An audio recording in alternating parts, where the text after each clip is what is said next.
एक परिवार समुद्र में 7 दिन और 7 रातों तक प्याउता रहा। हर दिन वे केवल कच्ची मछलियां खाकर अपनी भूख मिटा रहे थे। एक दिन वह आदमी अब और सहन नहीं कर पाया और उसने अपने छोटे बेटे को नुकसान पहुंचाने का मन बना लिया। जैसे ही उसने हाथ बढ़ाया, अन्ना ने पीछे से उसे खत्म कर दिया और उसकी लाश को शार्क के लिए समुद्र में फेंक दिया। इसके बाद अन्ना अपने 2 बच्चों को लेकर समुद्र में फ्यावती रही। जब वे पूरी तरह थक चुके थे, अन्ना ने देखा कि सामने एक छोटा द्वीप है। उनकी नाव लहरों के साथ तट पर आ पहुंची। अन्ना ने फुर्ती से काम में आने वाली सारी चीजें द्वीप पर ले लीं। एक नारियल पाकर उसने बच्चों को नारियल का पानी पिलाया और नाव की पाल से एक अस्थायी छत बना ली। अब सबसे जरूरी था ताजे पानी का इंतजाम। अन्ना को एक छोटी धारा मिली और उसके पास केले, अरबी जैसे फल भी। लेकिन तभी अचानक बादल छा गए और जोरदार बारिश होने लगी। अस्थायी छत टिक नहीं पाई। अन्ना ने बच्चों को कंबल में ढक दिया और खुद बारिश में भीगती रही। बारिश जल्द ही थम गई और अन्ना को लगा कि अब उन्हें एक मजबूत आश्रय की जरूरत है। वह बच्चों को लेकर जंगल पार करके समुद्र के दूसरी ओर पहुंची, जहां उन्हें एक पुराना लकड़ी का केबिन मिला। वह टूटा फूटा था, लेकिन थोड़ी सफाई से रहने लायक बन गया।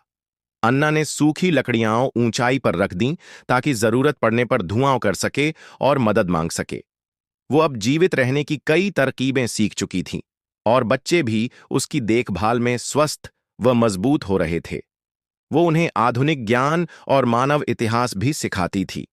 एक दिन दोनों भाई बहन चट्टानों के पास मछली पकड़ने गए, लेकिन नाव की रस्सी ढीली हो गई और नाव बह गई। एक शार्क भी उनके पास आ गई। भाई ने चतुराई से पकड़ी हुई मछली शार्क को देकर उसका ध्यान बंटाया और तैरकर नाव तक पहुंचा। इसके बाद अन्ना ने उन्हें फिर चेतावनी दी कि रात को बाहर रहना खतरनाक है। अगली ही सुबह तेज बारिश हुई, जिससे केबिन की छत में छेद हो गया। अन्ना ने उसे किसी तरह ठीक किया, लेकिन वह बीमार पड़ गई और उसकी हालत बिगड़ती गई। अंत में उसने मरने से पहले एक जगह अपने लिए चुनी, जहां उसे दफनाया गया। उसने अपने बेटे, जो उसका जैविक बेटा नहीं था, को भी दिल से अपना माना। उसके जाने के बाद अब केवल भाई बहन द्वीप पर रह गए। समय बीतता गया।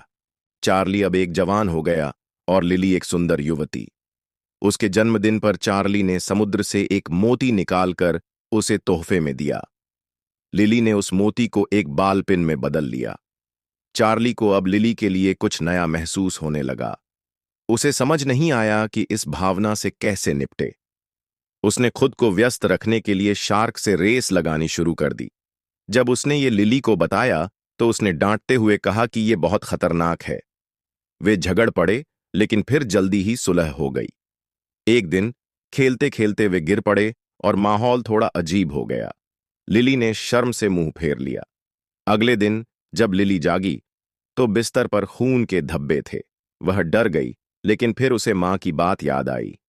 क्या तुम्हें याद है मां ने क्या कहा था जब मैं एक औरत बन जाऊंगी? हाँ, तब मैं एक औरत बन चुकी होंगी। अगर तुम चाहो तो मैं इसे एक स्क्रिप्ट या कहानी की तरह भी ढाल सकता हूं।